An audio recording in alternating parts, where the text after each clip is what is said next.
morning, everyone. Welcome back. It is Wednesday, October 13th. I'm back here with Gary Green with more news about COVID, unfortunately. Life goes on. Let's go ahead and start with our first slide, which is just the epidemiology, which we like to point out to everybody, which continues to be encouraging. The first slide you see is the percent positive from our hospital, very locally here, and you can see it continues to drift down. From our peak of 18% positive COVID tests, we're down to 1.5%. And you can see that it's undulating a little bit, not surprising, but we're really approaching where we were last spring, so it's all encouraging news. Yeah, Gary, this represents symptomatic people as well that are coming to the hospital. So this is not asymptomatic testing for travel. So this is a good representation that only 1%, 2% of symptomatic people are testing positive. Yeah. That's a really good number. We're getting there. Next slide is our usual shot of the Sutter footprint. So this is the entire Bay Area. And you can see we continue to come down. I do want to point out that our descent is clearly different from our descent from the January, the winter surge. You can see that we come down and it's kind of plateaued a little bit. And I think there's a lot of variables that could account for that. While the trend continues down, we see it slower. Of course, we have unvaccinated that are getting hit with the Delta virus. We got schools are still in. People are getting back to work. We got some more traveling going on. So not unexpected, but again, nice trend, continues to go down week after week. So, Gary, as I look at this, we're now getting into winter, and this trend has slowed a little bit. Do you think this is going to interfere, overlap with the flu as we get into winter? Yeah, there's been a lot of information recently about the flu and what's kind of going on and what we think might happen. And it's anybody's guess, So what we typically do, we look to see what's happening in the world, what happened in the southern hemisphere of the world, to see if flu is going to be a problem this year. Clearly, if flu overlaps with COVID, it's just going to make more work. And it's going to be harder to discern which virus are we dealing with. So I'll show a couple slides. The first slide comes from the World Health Organization. This is a worldwide slide, and I want you to look at the countries that are yellow. This is the Middle East and India. This is really the only modest area of flu activity so far, and it's already burned out. And in those parts of the world, there was a little bit of A, there was a little bit of B. And in other parts of the world, flu activity is very, very minimal so far. So we don't see the flu season getting up and running yet. It's not an early flu season, and there's still time to vaccinate. In the next slide, this kind of is what's happening going on in the United States. So in the US, coming from the CDC, using national sites for sentinel testing, you can see that there's only a little bit of flu activity. To the very left of here, this is the last year's activity, which was very low. And if you go to the right, that's this year's starting flu season, really minimal activity. I actually blew it up a little bit. And if you look at the very last pillar there, you can see I labeled that half of the flu is A, half of the flu is B, but in California and in most other states, incredibly low activity so far. So the question is, what's going to happen? And so I looked to UCSF. And the next slide kind of shows you UCSF's data. UCSF every week publishes on the public platform their weekly viral data, because they have a very broad viral testing scheme.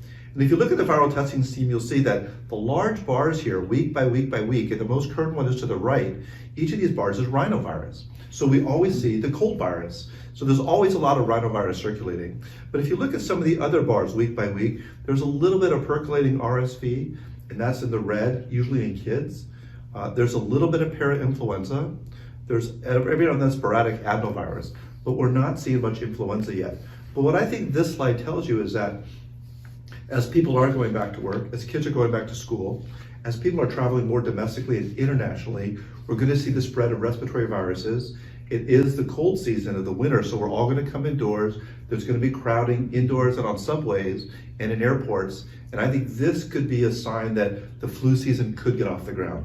So if I'm going to predict this, I'm going to predict probably a mild flu season, but we're going to see a respiratory viral season with all viruses circulating. I can testify to the rhinovirus with our twin 2-year-old grandchildren. Their nasal flow has been profound.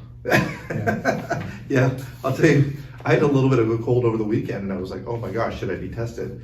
It was simply, a day and a half of rhinovirus. So I think we're going to see a little bit of a flu season. Now, the next slide is going to be important. The next slide gives you some historical context of what we've been through. And on this slide, I want to show you on the very bottom, you see these yellow bumps. These yellow bumps represent the seasonal influenza deaths we've had. in the 2016-2017 season was small. 2017 to 18, that was a big season. I don't know if you remember that. And I put a blue arrow there at the activity where you see that red bump. 2017 to 2018 was a big year where hospitals were full. We were at capacity. We were talking about surge back then. And that was a rough year. That was an H3N2 year. And then you see the other flu. These are very typical flu seasons. But now look, if we close in on what's happening now, and this slide shows you the magnitude of the pandemic. These aren't cases, these are deaths.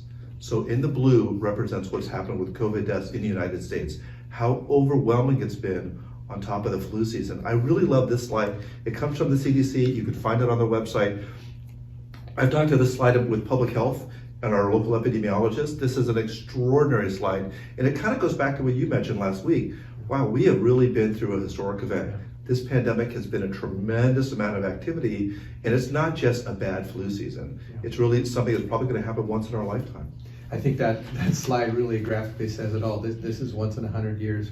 While we're living in it, we still remember that. Think about how profound this is. Right, and then later on top of that, these 100-year fires that are happening year by year, and it's been an extraordinary time for us, and it's been a time when I think that resilience and taking care of ourselves is very important. Yeah. Gary, anything new on the treatment side?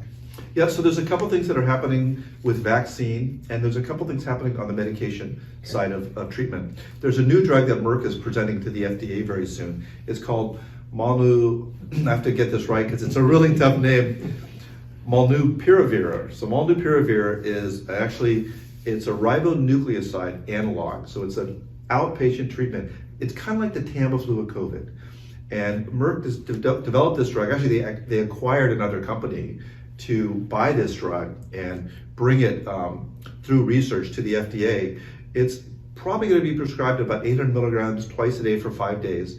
And in a phase 3, it was a perfect study, international, randomized, placebo-controlled, double-blind study. They were hoping to look at 1,500 people, but halfway through the study, as we always do, they broke the study and they looked at monitoring because they want to make sure that the drug's not harming anyone. And what they found in the interim analysis is that in the hospitalized cohort of patients of about 775 people, only 7.3% of the treatment group were hospitalized, and no one died. In the placebo group, 14% of people were hospitalized, and they had 8 deaths. And so they broke the interim analysis and said, stop the study. That's enough data. We don't need to see more people in the placebo group get hospitalized and die. And that's going to come up to the FDA. Now, is this a perfect drug? The study was designed in healthy adult volunteers who had one risk factor for severe disease. So maybe they had diabetes, or they had obesity, or they had hypertension, but it wasn't the frail patients. It wasn't the immunosuppressed patients.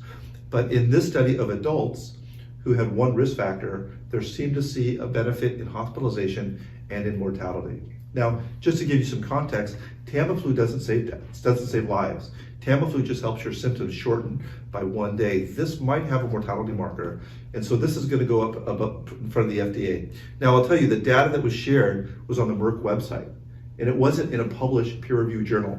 So this hasn't been scrutinized. This hasn't been banged up yet by peer review and scientific community. So we need to know more about this cohort, more about the data, but the FDA is probably going to review this for EUA approval. And I think then, as your slide points out, the challenge for us providers will be the price tag, perhaps. Trying to get this for our patients. Yeah, so the New York Times mentioned that it's probably going to be a 5-day course for $700. Yeah. That's a little bit more than Tamiflu or also Tamiflu. Yeah. And so it's going to have a price tag, and that's going to be a problem for poorer countries that don't have access. Yeah. But in the Western society, in the US, we'll have 2 treatments then. We'll have monoclonal antibody for outpatient use, and then we'll also have this potential medication. Okay. I don't know when the FDA is going to vote on that yet. Okay. Next topic is vaccines. So in the interim, since our last meeting, the booster for Pfizer has been out there. We've been getting that. What's up with the other 2? You're starting to see those things surface. So I'll show another summary slide of the vaccines. We have 3 vaccines here, the Pfizer, the Moderna, the Johnson & Johnson. The Pfizer is approved, so it's not under EUA anymore. The Moderna, the Johnson & Johnson EUA. The Pfizer has been approved for boosters in certain populations. And then remember, what happens is data gets presented to the FDA based on safety and efficacy. If the FDA thinks it's safe and it's efficacious, then they'll approve it under EUA or full authorization. Then the CDC comes in and says, how do we use it? And they develop guidelines. So the FDA and the CDC work in tandem. So going before the FDA is the Moderna booster on October 14th. The J&J booster will be talked about on October 15th. Also on the 15th, the FDA is going to talk about mixing. Can you get a Moderna and then a J&J? Can you get a Pfizer and then a Moderna? And then children from 5 to 11 in the Pfizer study is going to be talked about on October 26th. So these are the times that the FDA is going to discuss, review, and probably vote on whether those will be approved. Now, we got a little bit of data about the Moderna. The Moderna kind of got banged up in the press recently because what they're presenting to the FDA is a very small cohort. The Moderna vaccine looks good. The booster is probably going to be half the dose, but the Moderna vaccine, Moderna company is a small startup, and they only had a small cohort of patients to present to the FDA, and they got some criticism for that. Where Pfizer is a huge megatropolis company. They have a whole campus related just to vaccines. So Pfizer is a vaccine machine, and I think they have a larger amount of data to present. But I think the Moderna vaccine still stacks up as maybe a little bit better in time to the Pfizer vaccine. So they're very closely in tandem. But I think the Moderna company, as a small startup, and it's the only product they're producing right now, is this vaccine. And so they're getting a little bit of a hit in the press. But that's going to go before the FDA, and I'll be very surprised if it's not approved. Well, as we know, there are multiple variables that influence this. It's not just the safety and efficacy. Right. I would think it'd be very difficult for both those to not be approved. Right. For further shots. So I think so too. We'll see where it comes. It's on the schedule then. Right. And also one last comment on the Pfizer vaccine for children. The Moderna booster for adults is going to be half dose. The Pfizer vaccine for children, just starting at 5 to 11, is going to be a third of the dose. So some small nuances there based on safety and efficacy. Just to make it a little more exciting for those of us who deliver it. That's right. It's going to make it operationally challenging. That's right. Well, Gary, I did a little research. This is our 36th taping for this show. Heavy topics every time we come through. How about we mix it up a little bit and let's relax and finish with a little levity this week? I think that's a great idea. Okay.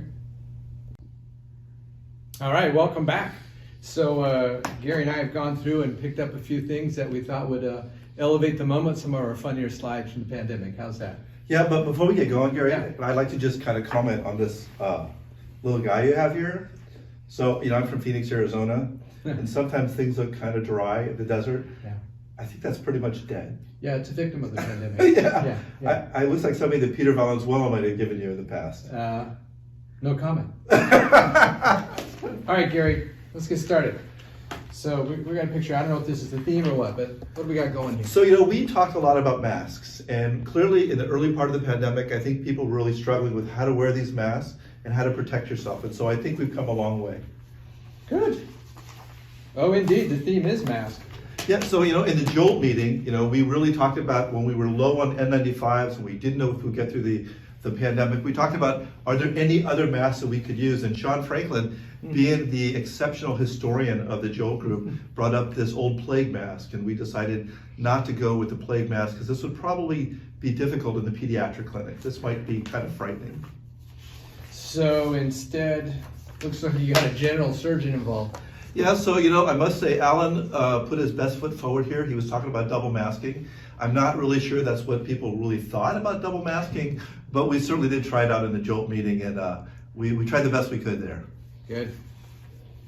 We were careful not to give him arithmetic. What's going through this guy's mind? This is one of my favorite photos of Anthony Fauci, and this is humorous and not humorous because I'm sure there are times we all really scratched our head. I think of Elaine McCann here, where she's been so helpful in infection prevention policies, and sometimes she really scratches her head when people bring certain things forward. And I must say, Anthony Fauci had a lot of reasons to scratch his head. Okay.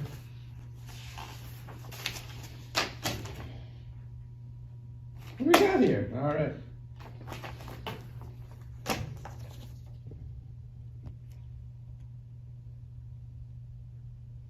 In these tough times, sometimes you just have to have a little levity to get through it all. A little humor helps. Have a good day.